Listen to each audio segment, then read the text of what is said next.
এই দেখুন একদম পুরো ঠাসা আর নরম হয়েছে, দেখতেও সুন্দর হয়েছে।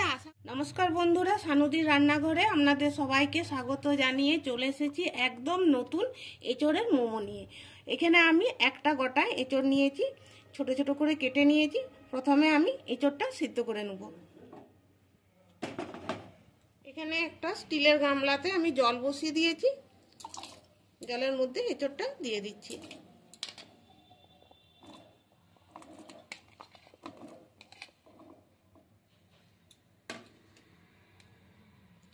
দিচ্ছি নুন আর একটু হলুদ।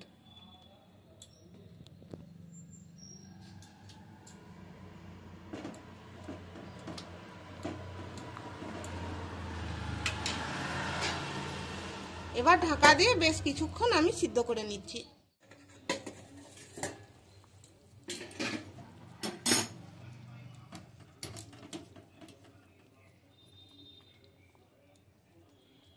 বন্ধুরা, এঁচড়টা সেদ্ধ হয়ে গেছে, এখন নামিয়ে নিচ্ছি।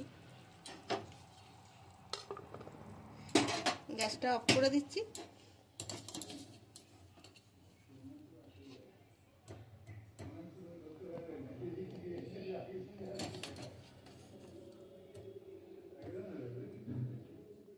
মোমো বানানোর জন্য এখানে আমি ময়দা নিয়েছি 1 বাটি, এটাকে আমি চেলে নিচ্ছি। বন্ধুরা, আমি ময়দা দিয়ে বানাবো, আপনারা চাইলে আটা দিয়েও বানাতে পারেন, আবার আটা ময়দা দুটো মিশিয়েও বানাতে পারেন।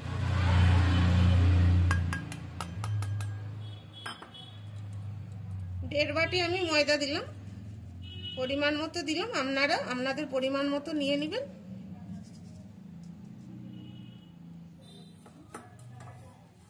দিচ্ছি স্বাদ মতো নুন,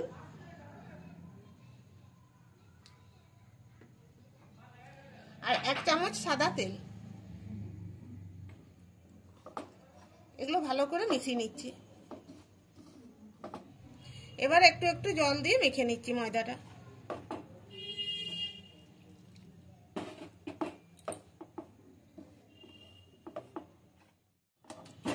ময়দাটা মেখে নিয়েছি, আর দেখুন একটু নরম করে মেখেছি, খুব একটা শক্ত মাখিনি।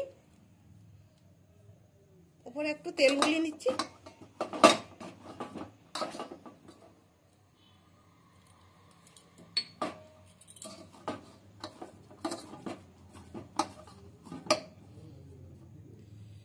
এবার এটাকে ঢাকা দিয়ে রেখে দিচ্ছি কিছুক্ষণের জন্য। এবার আমি মোমোর পুর রেডি করব, সেই জন্য আমি কড়াই বসিয়ে দিয়েছি, সরষের তেল দিয়ে দিচ্ছি। পরিমাণ মতো তেল দিলাম, দিচ্ছি গোটা জিরে, গ্রেট করা রসুন, গ্রেট করা আদা,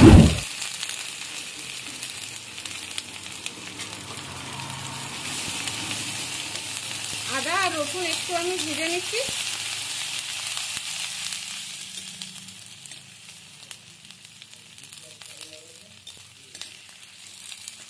এবার আমি দিয়ে দিচ্ছি পেঁয়াজ কুচানো আর লঙ্কা কুচানো। এখানে আমি দুটো বড় সাইজের পেঁয়াজ কুচিয়ে রেখেছি আর দুটো কাঁচা লঙ্কা দিয়েছি, তবে ঝালটা আপনারা নিজেদের পছন্দ মতো করে দিবেন।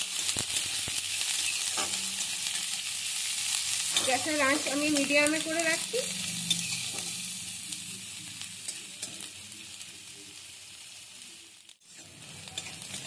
এগুলোকে আমি ভেজে নিয়েছি।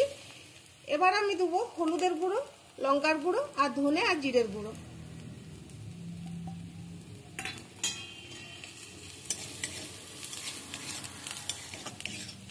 এটা একটু ভাজা ভাজা করে নিচ্ছি।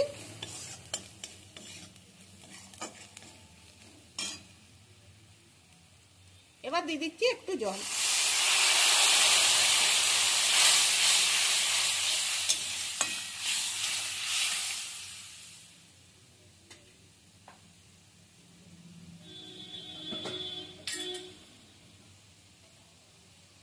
একটু ঢাকা দিয়ে দিচ্ছি, একটু হোক।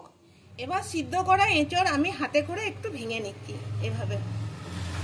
বন্ধুরা, আপনারা তো মোমো অনেক রকম ভাবে বানিয়ে খেয়েছেন, তো আজকে আমি যেভাবে এঁচড় মোমো বানাচ্ছি, ভিডিওটি প্রথম থেকে শেষ পর্যন্ত দেখে নিয়ে বাড়িতে আপনারা বানাবেন, বানিয়ে খেয়ে বলবেন কেমন হয়েছে। এভাবে একটু হাতে করে চটকে নিয়ে আর কি।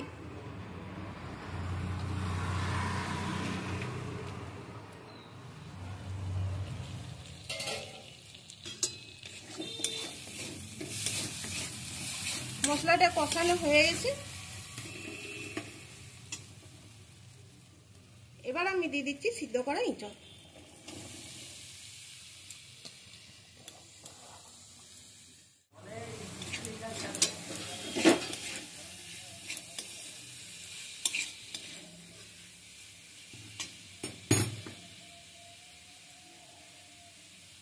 দিচ্ছি স্বাদ মতো নুন,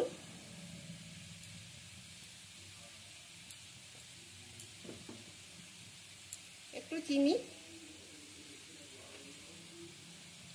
একটু গরম মশলা, গোলমরিচের গুঁড়ো একটু, আর দিচ্ছি ধনেপাতা কুচানো।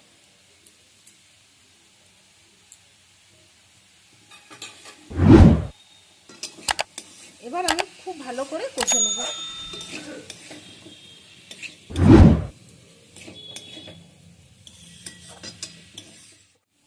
বন্ধুরা, মোমোর পুরটা রেডি হয়ে গেছে। এরকম এরকম শুকনো শুকনো করতে হবে। এবার আমি গ্যাসটা অফ করে দিচ্ছি।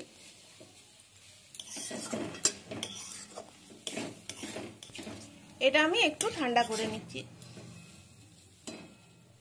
বন্ধুরা, এইরকম করে ছোট ছোট করে আমি লেচিগুলো কেটে নিয়েছি।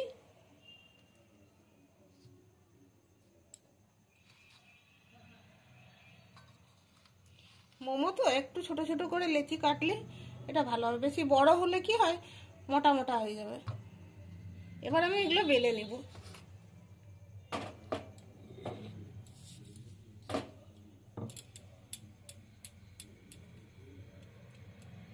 এখানে আমি আটার গুঁড়ি নিয়েছি, আটার গুঁড়ি দিয়ে বেলবো। ময়দার গুঁড়ো দিয়েও বেলা যাবে।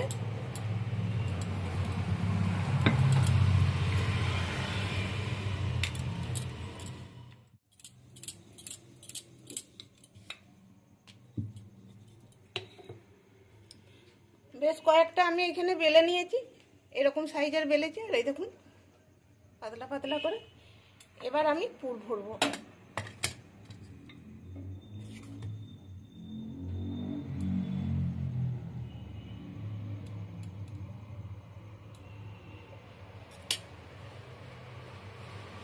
একটা ডিজাইন আমি বানিয়ে নিচ্ছি।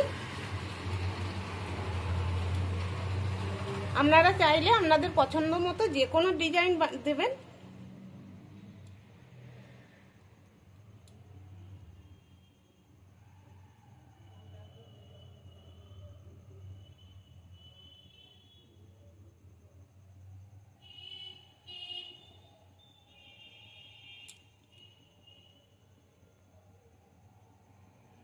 এরকম করে আমি বানিয়ে নিচ্ছি সব কটা।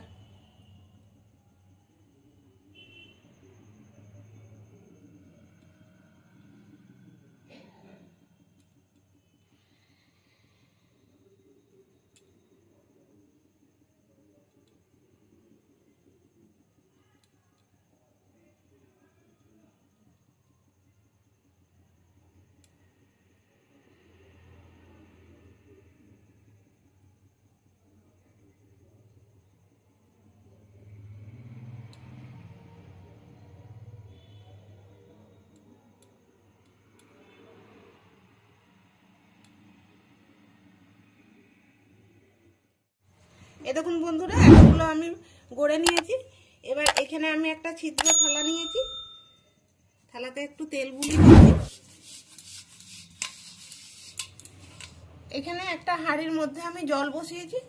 এবার আমি থালাটা এর মধ্যে দিয়ে দিচ্ছি।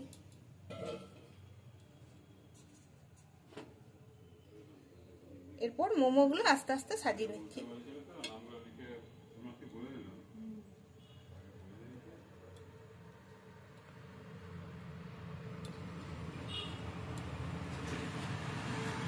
এবার ঢাকা দিয়ে দিচ্ছি।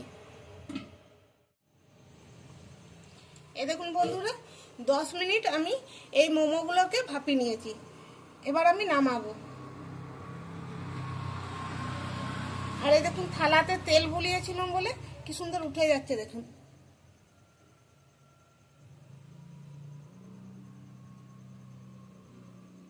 গরম আছে, অসুবিধা হচ্ছে, কিন্তু তাও তুলতে ভালো লাগছে আর কি।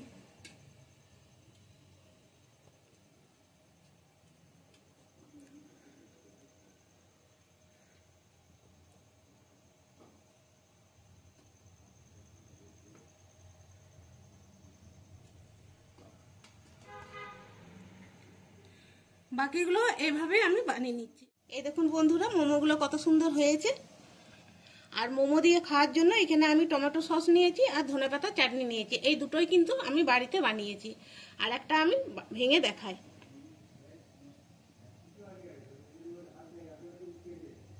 এই দেখুন একদম পুরে ঠাসা আর নরম হয়েছে, দেখতেও সুন্দর হয়েছে। আশা করব আজকের এই রেসিপিটির ভিডিও আপনাদের ভালো লাগবে।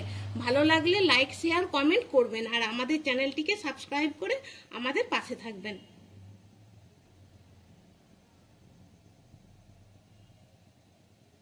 একবার আপনারাও বাড়িতে বানিয়ে খেয়ে বলবেন কেমন হয়েছে, আমাকে কমেন্টে জানাবেন।